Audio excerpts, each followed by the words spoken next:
Honourable members, just before we get into points of order, I see it's 1 minute to 3, and I know the government House Leader would probably allow us to continue here. You don't need to. We'll go beyond 3 a little bit with my ruling. Point of order, then the Honourable Member for Edmonton Centre. Thank you very much. The first citation I'm going to direct the Speaker to is in our own standing orders, and that's 23H, which specifically prohibits making allegations against another member. Now, this refers to the exchange in question slot 10 between myself and the Solicitor General. And as part of that, and of course I don't have the benefit of the blues, but as part of that, in his second and third responses, he makes allegations specifically toward this member. It wasn't a general statement of everyone in my caucus or everyone in this House. It was specific to this member that I somehow didn't like or respect or hold in high esteem.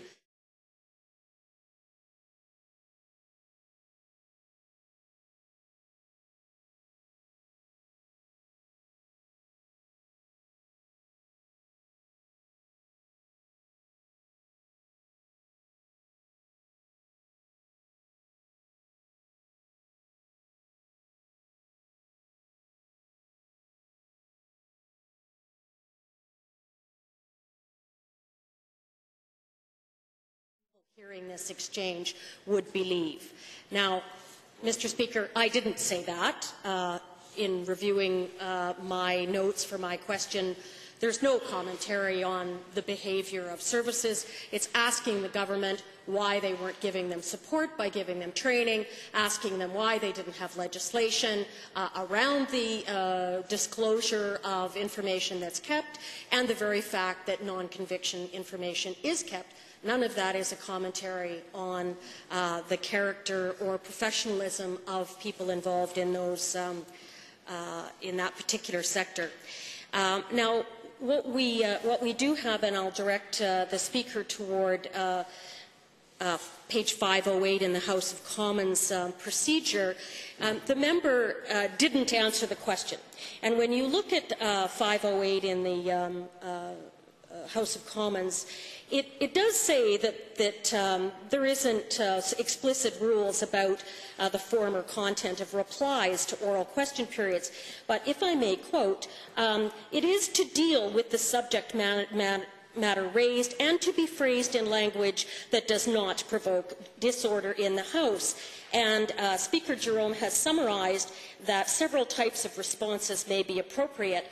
That is, to answer the question, to defer their answer, to take the question as noticed, and to make a short explanation as to why they cannot furnish an answer at that time, or to say nothing. Now, what we got instead, Mr. Speaker, was avoid and attack politics. So none of the things that are suggested as appropriate as a ministerial response to a question. No, what we have is the member attacking the character of another member and making allegations of how she reviews or views a particular sector of workers. So I'll direct the attention of the Speaker to page 619 in which, of the same House of Commons book, in which it asks that the Speaker take into account the tone, the manner, and the intention of the person that is delivering the particular remarks. And I asked the Speaker, what does the Minister intend the effect of his attack to be? That somehow these officers would now refuse to assist me or to offer services to me because he claims I don't believe in them? Why would he say such a thing? Unless it was to diminish what I was saying and to pivot to some non-answer. And I think, if anything, that casts a very bad commentary upon the police services that they would somehow not assist a citizen because of what she had said in the House.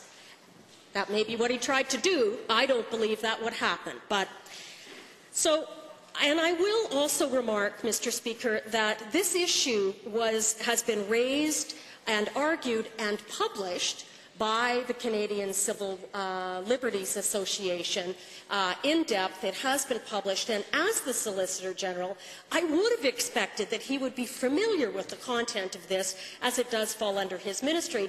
Now, if he is not familiar with it, then I could understand his unwillingness to directly answer the question. But as it is, I do not believe that what he did was appropriate. I think I asked the Speaker to find him in violation of 23H and in violation of the replies to oral questions as set out on page 508. And I would ask that he withdraw those comments. They were made to offend, they were made to create disorder, and they were made to cast an allegation upon me that I did not make. And I resent it, and I ask that he be made to withdraw the comments. Thank you. Honourable Member, I'm going to do something uncharacteristic before I invite the Minister of Justice to reply. I'm going to read you what was said in Hansard according to the Blues. This is unofficial, however, it may guide you in your comments. The Honourable Member for Edmonton Centre rose and asked a question. In response, the Minister of Justice replied, Mr. Speaker, I say again that the AP13 system has undertaken a full and complete privacy impact assessment, and we worked with the Privacy Commissioner. We have been given a clean bill of health. Again, it saddens me that this member has very little regard for officer safety, but also for public safety, quote unquote. I will now invite the Honourable Minister of Justice to... Thank you very much, Mr. Speaker. I have to say I'm saddened by this member's comments. I know there's no points of order on points of order, but I'm rather offended by her last comment. At no time did I ever suggest that the Calgary Police Service, Edmonton Police Service, any other police service would not be willing to assist her or anything in that regard. And at no time does that appear on the Blues.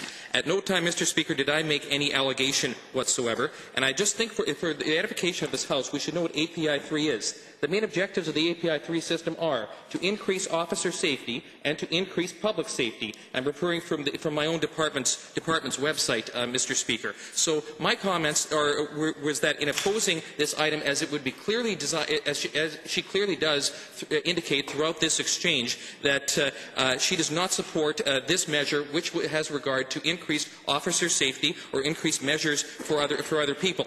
Without this system, Mr. Speaker, police and the public are more at risk. There have been situations, one in Calgary even, where a particular member of the Calgary Police Service was put at greater officer risk because of a lack of knowing this particular system. I reiterate, Mr. Speaker, that at no time did I say that the police should somehow fail to assist this member. We live in a free society. This is based on the rule of law. She'd have the same protection as myself or anyone else other than here. So I would indicate to you, Mr. Speaker, that the onus is on the member, just like proving a case, to assert where another member had been wrong. As I have clarified my comments as to whether or not she would support this increased safety, I think that was a reasonable conclusion having regard to her issue. I apologize if she was offended, but I do not feel that I should have to withdraw the comments, Mr. Speaker. The Honourable Member for Airdrie. And briefly, Mr. Speaker. Clearly, according to the standing orders, a member will be called to order if he makes allegations against another member. That's 23H. But 23I imputes false or unavowed motives to another member. You know, we have a lot of disagreements in this chamber, absolutely. And even on this API 3 issue, I'll have some disagreement with the member for Edmonton Centre on it. But there is no doubt in my mind that this honourable member cares just as much about the safety of our police officers, about our sheriffs and all of these officers in the RCMP, City Police or otherwise, just as much as the Solicitor General does, just as much as I do, and just as much as anyone does. And when somebody comes into the House and accuses them of essentially what you just read, Mr. Speaker, essentially accused this member of literally not caring about their safety, the safety of our police officers. That is a despicable thing to say, and he should. You know, it said things Passion said. I've had to retract statements in this chamber. Members of my caucus have had to retract statements in that chamber. That is definitely something that should be retracted, and this member should be apologized to. Are there others? Well, honourable members, I I read the blues out intentionally in advance of the Honourable Minister of Justice's reply because I was hoping to draw a distinction between the AP 13 system as was described by the Minister of Justice. That is not what is in question. What is in question here is what followed that. And I'm going to read it again, where the Minister of Justice said, again, "It saddens me that this member has very little regard for officer safety, but also for public safety." So I'm going to invite you, Honourable Minister, to just rethink those comments and perhaps do the right thing. Otherwise, I can go on with a more lengthy ruling if you wish. I'll reluctantly withdraw those comments. I'll be calling further points of order against this member. Well, Honourable Member, Honourable Minister, I appreciate the withdrawal, but you know, a reluctant withdrawal is a withdrawal, and I'll accept that.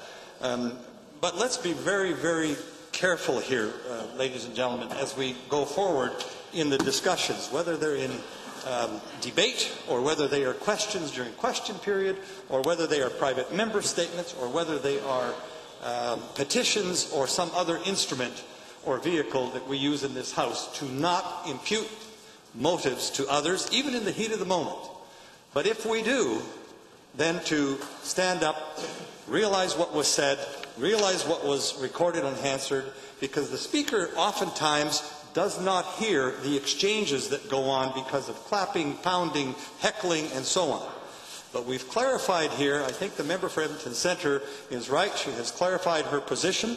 I don't know that there are any members in this House who have no regard for public safety. Hopefully there are none.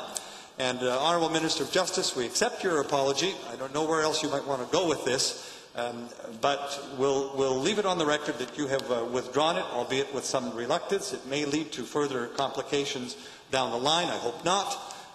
But if that's what you want to stand by, then I'll have to have a look at it a little further, a little more deeply. So again, I'm just going to ask you if you wanted to make one final comment on this matter.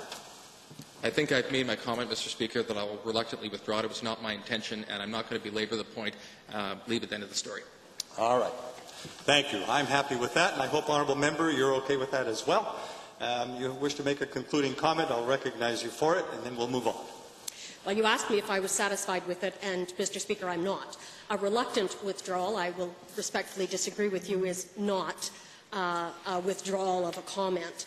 And further, to have him utter, which I'm sure will turn up in Hansard, essentially a threat to me that in the future he will be pursuing many more points of order on me on this account, is exactly that.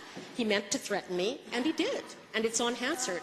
So I don't think this was, as far as I'm concerned, Mr. Speaker, and that was your question, a satisfactory conclusion to this. He did impute something against me. I think you've recognized it. You asked him to withdraw. He gave a weak withdrawal and then threatened me. So, no, I'm not happy with it. But. All right. Nonetheless, the point stands, clarified, explained, and a withdrawal was made in the second offering, which was, in my view, better than the first one. And with that, we conclude this matter and we move on to orders of the day.